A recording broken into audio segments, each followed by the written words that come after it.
I signed on because of the promise of eradicating diseases. They drink blood. Why don't you just call them vampires? There's no such thing as vampires. What is The Passage? The Passage is a story, actually it was based on a book by Justin Cronin, and it's a trilogy of these books, and it's a story about the innate need that we as human beings want to survive. It's this innate to continually figuring out, like, how do we live longer? How do we preserve ourselves? We're looking at a global pandemic.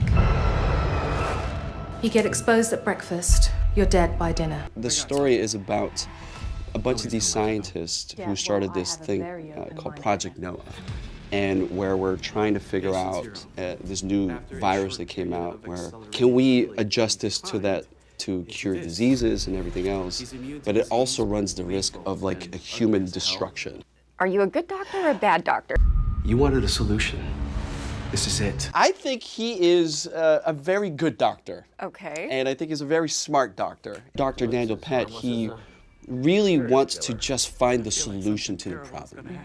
And I think at whatever cost. Whatever cost. Okay. I think it's that sort of self-confidence that he has within himself, that he knows that I'm going to figure this thing out. Anytime there's a show based on a book, it's always interesting to me to find out how closely it follows the book. I think, you know, they were tasked with this challenge of trying to figure out how to make this story great for TV. And I think they did a fantastic job, because it's a very, I don't know if you read the book, but it's a very dense, many layers, many generational things that are happening. And I think they did a great job of making this make sense.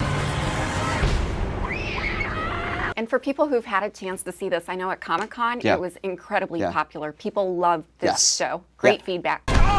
If you touch the kid again, I will shoot you in the face. My brother was there at the panel watching this unfold, and he's a huge fan of the book. And I remember when I got casted for this project, he was like, yo, you got the Justin Cronin project? Oh my God, the Passage, right? I'm like, yeah. This is insane. So when he actually went to see the pilot, he was like blown away by it, because he's one of those guys who's completely, you know, a stickler for like, no, it's got to be just like the book. But when he saw it, he was like, I'm really interested to see how this unfolds, because it's different from the book, but this is going to be fascinating for him to, you know, figure out that journey. The Passage.